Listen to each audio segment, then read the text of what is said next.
it became obvious that the war with Sweden was going nowhere. As a result, a peace was agreed to, with the Russian diplomats even managing to get the Swedish king to agree to never interfere in Finland. In 1786, the Koreans have once again went to war with the Qing, trouncing them utterly. In 1787, the struggle for Bohemian independence from Spain was still ongoing, with the Bohemian rebels being on their last legs.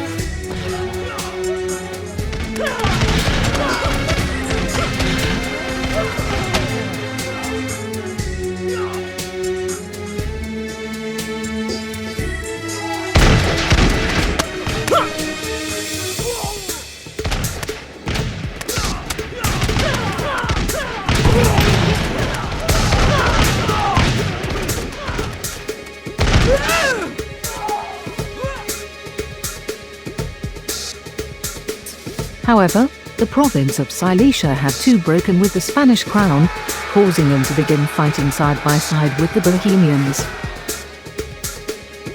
Prussian money had also helped the Bohemians hold off Spanish attacks on Prague, allowing the Habsburgs to hold on until the Silesians arrived. Spain did not make things easy for itself either, going to war with Portugal. Due to the money the Bohemian rebellion had cost the Spanish, they were left almost defenseless against the Portuguese. But they too were not strong enough to single-handedly take down Spain.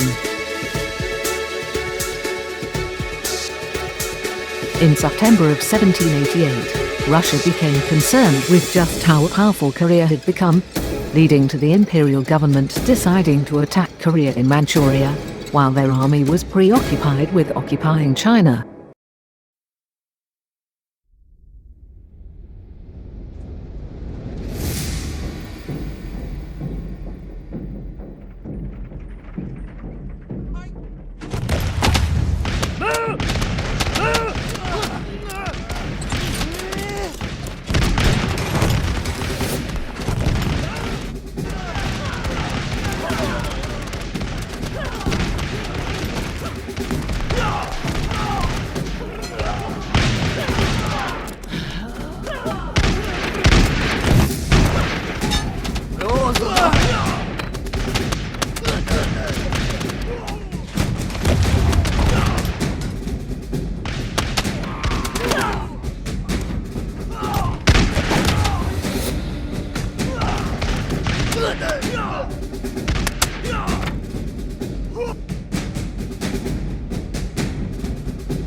This war was a stunning success, with the Russian army occupying all of Manchuria, and even managing to march into Korea proper. By next year, the Russian army even managed to reach Beijing, forcing the Koreans to the negotiating table, agreeing to cede half of northeastern Manchuria to Russia.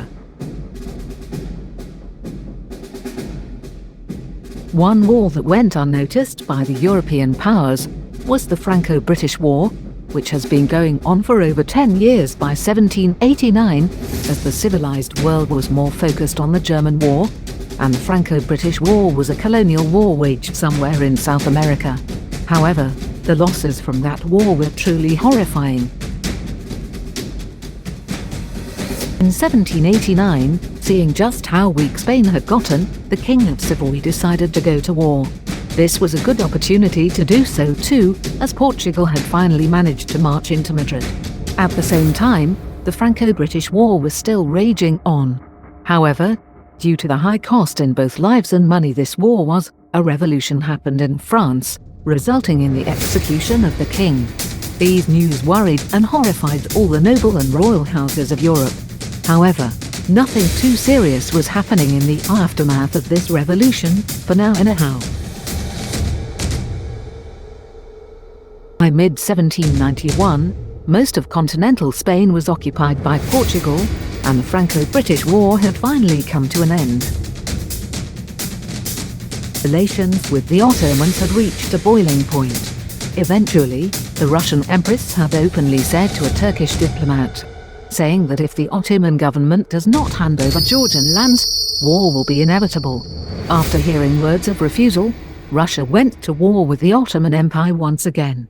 The Russian army swept through both Georgia and Ottoman-controlled Moldavia.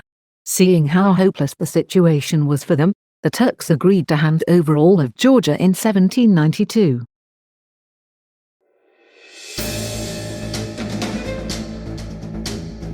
Worrying news came from France, as it had conquered what used to be called the Spanish Netherlands in 1794. The French Republic justified these conquests by saying that they were liberating them from their monarchical tyrants. This became even more worrying when Holland was also occupied in 1795. Catherine would die the following year, being given the title the Conqueror. Her son, now Paul I, was intent on continuing her foreign policy of meddling in the affairs of other European states, just like Catherine did in the German War.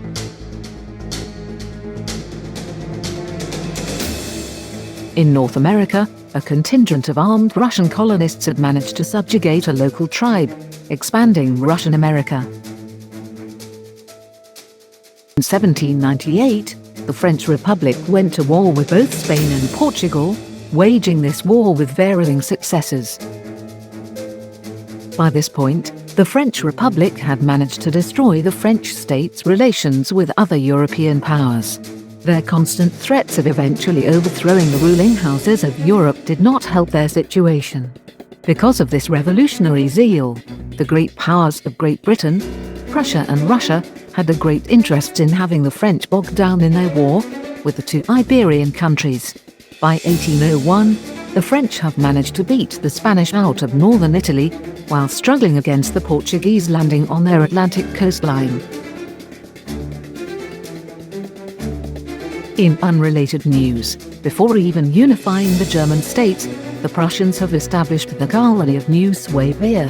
This was a magnificent achievement, as this colony was set up on previously undiscovered lands.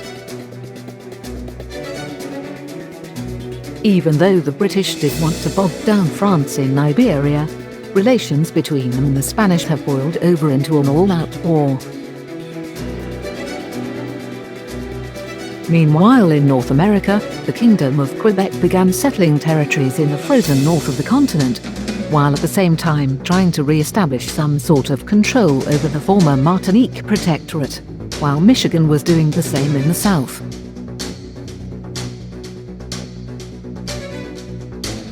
In 1802, things seemed to be over for France, as Portugal had managed to occupy Paris, nearly completely occupying all of France the following year. Seeing as how the French could no longer threaten European stability, the Emperor Paul ordered the complete conquest of the Kazakh tribes.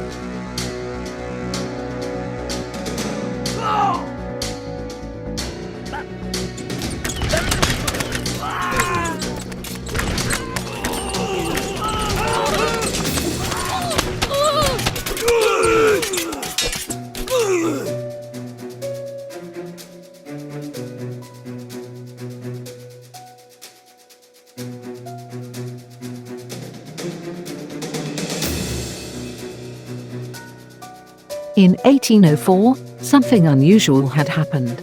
A previously unknown military leader in the French army, one Napoleon Bonaparte, had proclaimed himself Emperor of the French after having taken back Paris from Portuguese occupation. This man had initially gained fame and even a degree of popularity by fighting against the Portuguese and Spanish in northern Iberia, while at the same time, the Republican government continued to lose its own popularity, allowing Napoleon claim the French throne with no opposition. This made the monarchs of Europe to rethink the reason for their interference in the war, going from wanting France to exhaust itself to ensuring the downfall of Spanish hegemony. For Prussia, this would eliminate any Spanish threat coming from Spanish-controlled Austria and Italy, while for Russia, the road for expansion into Central Europe would be opened, and as for Britain, they would gain total control of the Caribbean if Spain was to collapse. Thus, the kings of Europe began providing Napoleon with vast amounts of money to help support the French war effort.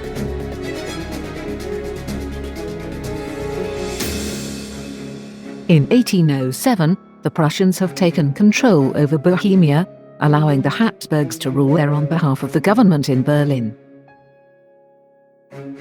Meanwhile, the French have managed to take back most of their country. The investments in Napoleon by the monarchs of Europe seem to be paying off.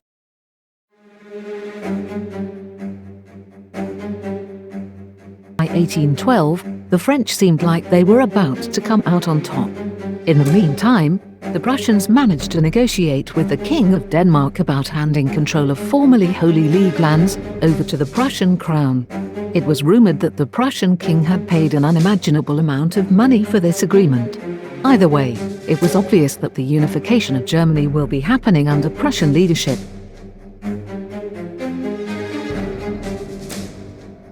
In 1813, Napoleon attempted to conquer the western bank of the River Rhine. However, it turned out he underestimated the strength of the Palatinate. By 1815, France began buckling under the pressure, but yet again, Napoleon managed to surprise everyone by once again turning the tables.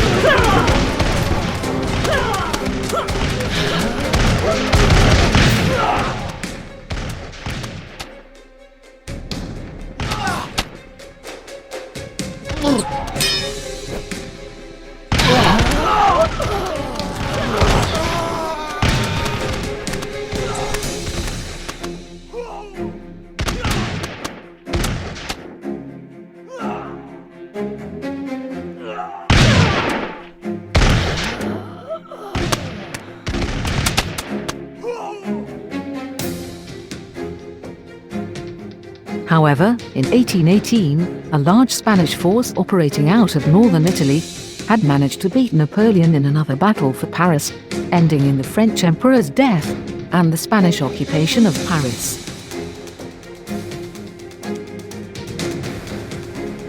Demoralized by the loss of their emperor and decades of constant warfare, the French army had agreed to lay down their arms, allowing for the Spanish army to negotiate a return to status quo, forcing the restoration of the Bourbon dynasty in France, thus reversing many political changes that happened in the aftermath of the French Revolution.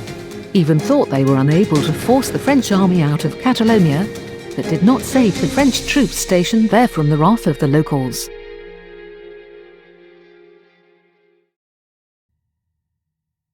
In 1820, at the age of 65, Paul I of Russia had passed away.